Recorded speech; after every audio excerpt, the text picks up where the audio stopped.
जय माता दी मित्रों, कैसे हैं आप सभी। आशा करता हूँ मित्रों आप सभी अच्छे होंगे, स्वस्थ होंगे।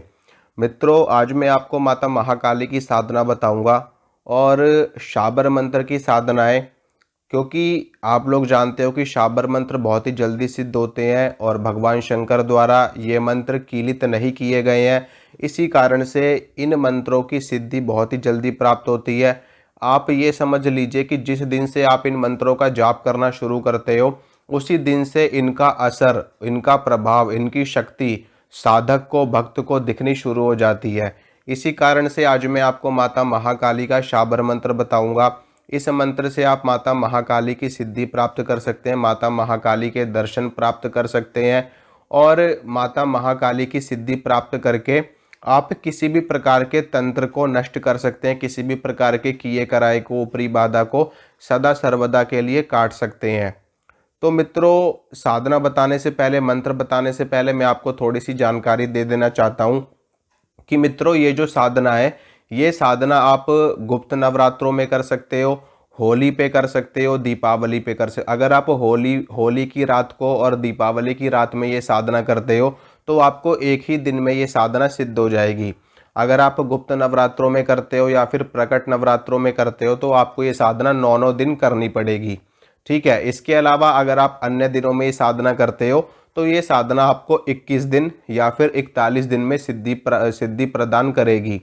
इसके साथ में मैं आपको ये बता देना चाहता हूँ कि जब आप ये साधना करेंगे तो आपको बहुत ही ज़्यादा धैर्य रखना है, बहुत ही ज़्यादा संयम रखना है और धैर्य के साथ में और संयम के साथ में ये साधना करनी है। क्योंकि मित्रों, माता महाकाली के साथ में बहुत सारी शक्तियाँ चलती हैं, अनंत शक्तियाँ माता महाकाली के साथ में चलती हैं। गुरु गोरखनाथ जी चलते हैं, भगवान शंकर चलते हैं और हनुमान जी चलते हैं, भैरव बाबा चलते हैं, माता महाकाली की 64 योगिनियाँ चलती हैं, माँ दुर्गा चलती हैं, जितनी भी देवियाँ हैं सभी माता महाकाली के साथ में चलती हैं। माता मसानी चलती है, माता शीतला चलती हैं। इसके अलावा माता महाकाली के साथ में माता महाकाली के साथ में 52 वीर चलते हैं, कच्चे कलुए चलते हैं और भैरव, 52 भैरव चलते हैं। ठीक है। तो कहने का आशय यह है कि बहुत सारी शक्तियाँ माता महाकाली के साथ में चलती हैं और जब आप ये साधना कर रहे होगे तो कोई भी शक्ति आकर के आपकी परीक्षा ले सकती है। परीक्षा जैसे कि आप सो रहे हो तो सोते वक्त कोई शक्ति आकर के आपको डरा सकती है या फिर आपको स्वप्न में डरावने चित्र दिखाई दे सकते हैं, आपको स्वप्न में शमशान दिखाई दे सकता है, आपको स्वप्न में कटा हुआ सिर दिखाई दे सकता है, आपको स्वप्न में रक्त दिखाई दे सकता है। क्योंकि माता महाकाली की साधना है मित्रों, माता महाकाली की साधना में इस तरह के दृश्य दिखाई देते हैं। ये सभी दृश्य आम होते हैं। ठीक है। चाहे आप माता महाकाली की कितनी भी सात्विक साधना करोगे, कितनी भी प्योर करो, कितनी भी सात्विक करो, ठीक है, लेकिन फिर भी अगर माता काली की साधना है तो उसमें इस तरह के दृश्य दिखाई देंगे ही देंगे। ठीक है। क्योंकि उनके साथ में बहुत सारी शक्तियां चलती हैं, उनकी योगिनियां चलती हैं, डाकिनियां चलती हैं, शाकिनियां चलती हैं, पिशाचिनियां चलती हैं, कच्चे कलुए चलते हैं, 52 वीर, भैरव, बेताल, ये सारी चीजें चलती हैं। ये सारी चीजें माता महाकाली के अधीन चलती हैं। ठीक है। माता महाकाली के साथ में चलती है, उनके अधीन होती है। इसलिए माता काली की सिद्धि अगर आपने प्राप्त कर ली तो इन सभी की सिद्धि आपके लिए कुछ भी नहीं है, चुटकियों में इन सभी की सिद्धि आपको प्राप्त हो जाएगी। या फिर ये भी कह सकते हैं कि इनकी सिद्धि आपको करने की आवश्यकता ही नहीं पड़ेगी। ये स्वतः सिद्ध होने वाली चीज़ें हैं। सिर्फ माता काली को साध लो, माता काली को सिद्ध कर लो। एक साधे सब सदे, सब साधे सब जाए। ठीक है। माँ भगवती वैसे भी इस ब्रह्मांड की जननी है, आदि शक्ति है और माता काली उग्र स्वरूपा देवी हैं। ठीक है। माँ दुर्गा का क्रोध का स्वरूप ही माता महाकाली का है और माँ दुर्गा का शांत स्वरूप ही लक्ष्मी और सरस्वती है। तो इस साधना को करना है आपको, आप देख लेना, होली पे करनी है, दिवाली पे करनी है। अब जैसे कि गुप्त नवरात्रे आ रहे हैं जनवरी में, तो आप उसमें भी ये साधना कर सकते हो। 9 दिनों में आपको सिद्धि प्राप्त हो जाएगी। शाबर मंत्र की साधना है। और बाकी आप अगर और अन्य समय पे करना चाहते हो तो आप तब भी कर सकते हो। शनिवार को शुरू कर सकते हो आप ये साधना, शुक्रवार को शुरू कर सकते हो, मंगलवार को शुरू कर सकते हो। ठीक है। मंगल, शुक्र और शनि माता काली के ही दिन है। शुक्रवार समस्त देवियों का दिन है और मंगल शनि माता काली का दिन है।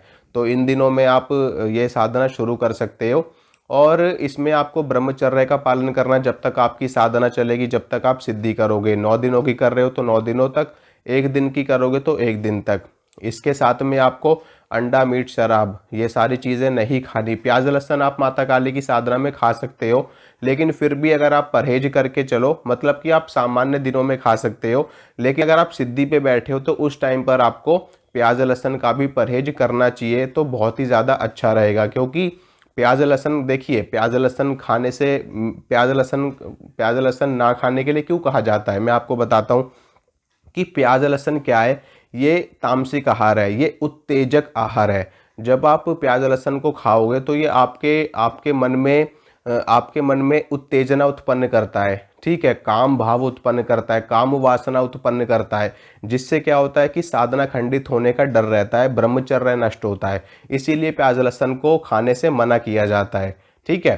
तो ये चीज़ें हैं, इन सभी चीज़ों को आप लोग देख लेना। और जब आप ये साधना करोगे तो सतर्कता के साथ करना, धैर्य के साथ करना, और साधना बीच में छोड़ना मत। अगर आपने साधना उठा ली तो पूरी करना साधना। अब कुछ लोग ये सोच रहे होंगे कि ये साधना क्या जिनके गुरु नहीं है क्या वो लोग कर सकते हैं।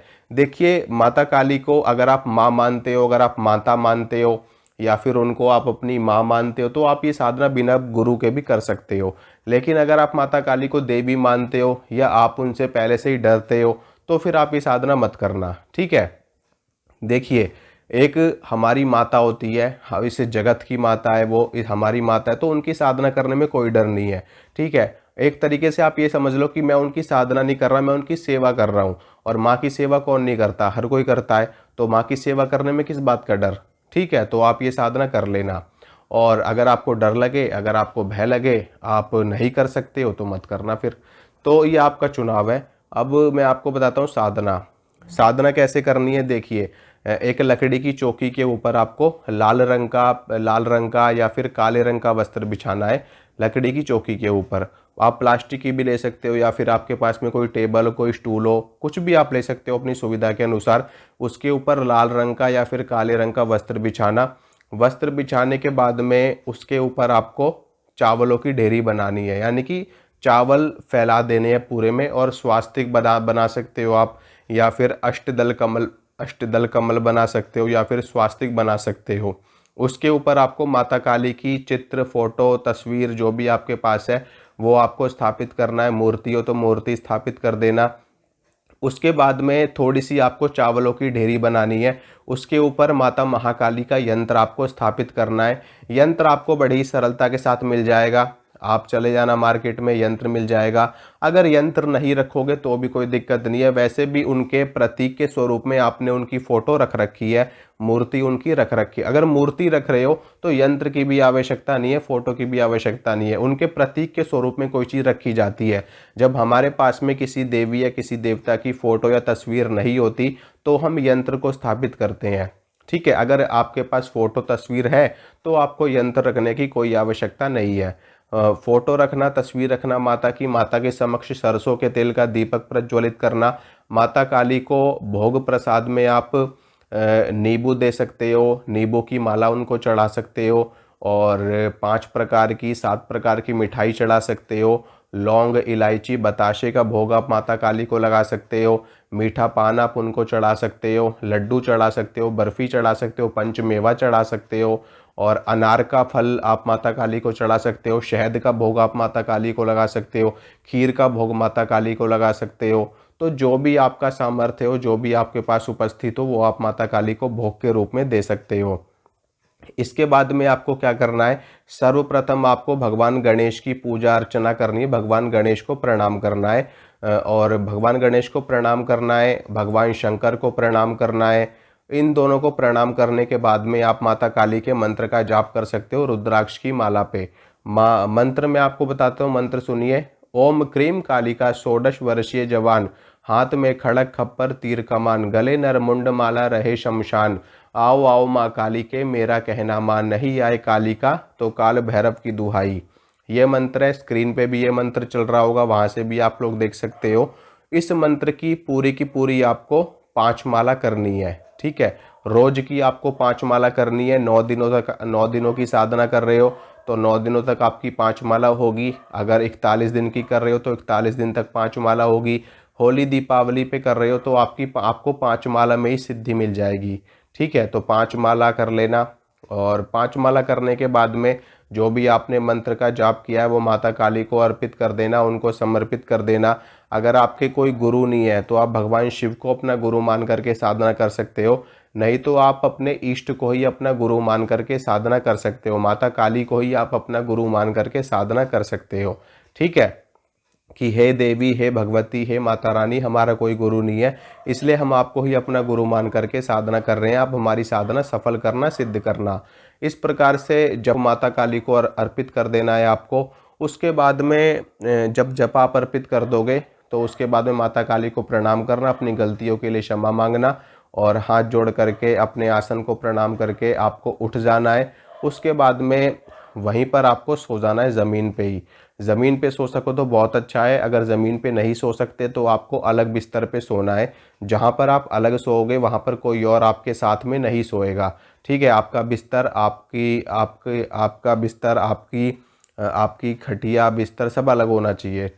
तो इसमें क्या होगा कि जब आप रात्रि काल में शयन करोगे, सो जाओगे, तो कोई अन्य व्यक्ति आपके साथ में रहेगा तो आपको अनुभव नहीं होंगे। ठीक है, मतलब अगर होंगे तो बहुत ही कम अनुभव होंगे। और फिर आप साधना में हो, आप इस वक्त उपासना में हो, भक्ति में हो, सेवा में हो, तो ऐसे में आप जितना ज़्यादा अपने आप को शुद्ध और पवित्र रखोगे उतना ही ज़्यादा बेस्ट रहेगा आपको। तो अनुभव होंगे, सपने में आपको माता काली के दर्शन हो सकते हैं और माता काली के दूतों के दर्शन हो सकते हैं, माता काली की योगिनियों के दर्शन हो सकते हैं। शमशान आपको दिखाई दे सकता है सपने में। आपको दीपक यानी कि अखंड ज्योति के दर्शन आपको हो सकते हैं। अखंड ज्योति जो माता की होती है, तेल की जो दीपक जलता है माता का, उसके दर्शन हो सकते हैं। और आपको माता काली के उग्र रूप के भी दर्शन हो सकते हैं। और आपको ऐसी स्त्री के भी दर्शन हो सकते हैं जो कि बहुत ही उग्र रूप आए, खुले खुले बाल है उनके और बहुत ही ज़्यादा भयावह उनकी आकृति है। इस तरह की महिला के आपको दर्शन हो सकते हैं।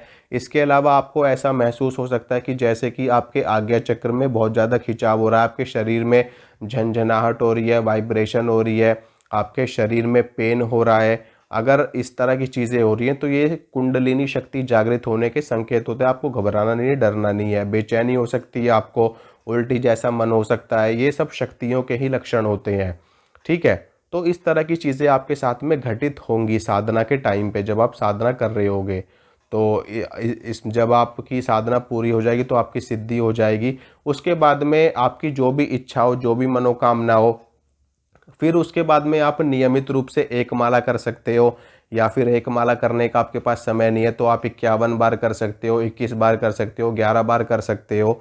और अगर इतना भी नहीं कर सकते तो 3 बार 5 बार तो मंत्र को आप पढ़ ही सकते हो डेली।